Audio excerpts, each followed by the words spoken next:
John is with us in Cincinnati. Hey, John, how are you? Thanks for taking my call. This call is more about an opportunity and with the real estate market. So my situation is I'm a pastor here in Cincinnati. I've got about 4 or 5 more years till my wife and I retire. Right now, our net worth is probably about 1.5. Good We for own you. our house. Thank you. We own our house in Cincinnati. Its market value is about 500. Our only debt is our second home in Florida, and we built the home 2 years ago for 260. And our the realtors down there. I mean, obviously the market's very, very hot, and the current market value of that house right now is about 450,000. They're getting cash offers, and it's only a 1,400 square foot house. I think our long-term plan is when we do retire, we want to move to Florida, get something a little bit bigger for our family. But I'm at the point right now where I'm just kind of like trying to discern, should I be selling my house, maybe take that money, pay off, obviously the mortgage we paid off, and put that money more towards investments and, see what the market correction does. It's just, when the house was worth 350, I was like tempted, and then it went up to 400, and now it's up to 450. So just looking for some guidance about what would be the best thing for us to do, especially looking at retirement in 4 years. Is this property like beach property? No, actually, it's in Southwest Florida, and they have put in obviously some nice developments. It's a resort property, but it's single-family houses, several resort centers. The most volatile type of real estate is resort property. Beach, mountain, resort, whatever. In other words, it goes up super fast and down super fast, much more so than traditional housing does. Does that make sense? Like I've got a lake house, and right now there's just absolutely no property for sale on that lake, and people will just give you anything. It's just because, but like in 2008, you couldn't give away a house down there. I mean, it was just the market just disappears because resort property is luxury money. It's toys. And the first thing people quit buying when times get hard is toys. And the thing they overspend on when things are prosperous is toys. And so it just shoots way up and way down is what it does. So I think you're riding the curve up. It sounds like you don't want to rest in this house when you retire. Anyway, it's only 1,400 and you want something bigger. Yeah. I'm cashing out then. Okay.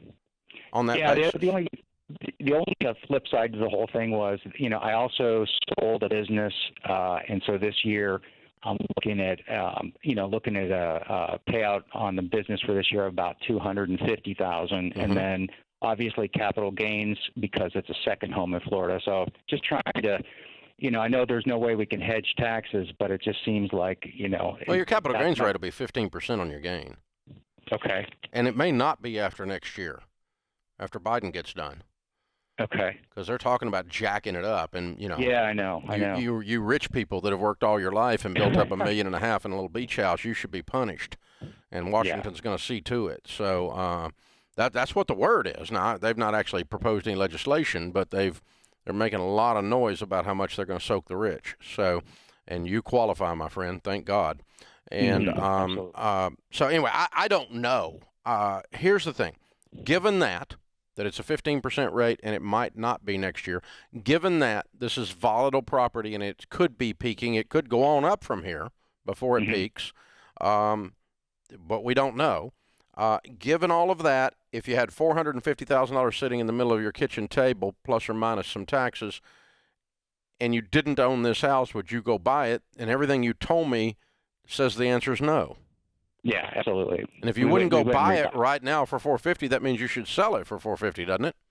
Yeah, definitely. Okay, I see what you're saying. Yeah, I mean, it's only, like I said, 1,400 square feet. I mean, it just ballooned. Florida is crazy right now. Yeah. So, and it was crazy down just a few years ago. Smart decision. Yeah, I mean, right after a hurricane or right after 2008, it's crazy down, and you can't give stuff away down there.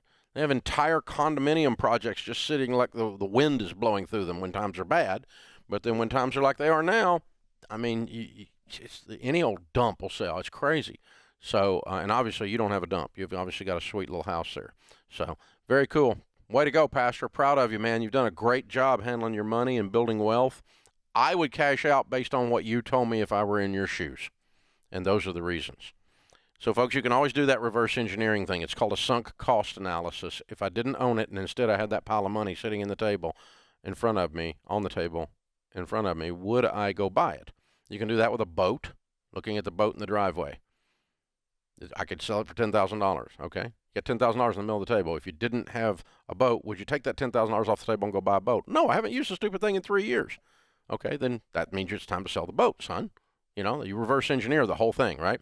Or the other way around, you go, if I didn't have a boat, would I go buy one? Yes, I'd go buy one. Our family uses it every weekend. It's where our family loves going to the lake. And by the way, that's the Ramseys. We love going to the lake. And so, that kind of thing. So, yeah, you would keep it then because you'd buy it again. And, you just have to ask yourself that question. If somebody put that much money in front of you, would you go buy that item again? You can do it with an investment. And what it keeps you from doing is, like, you bought something you bought an investment, a stock at $70 a share and it's down to 50. And you go, well, I'm going to wait on it to come back up, although I don't really think it's going to come back up.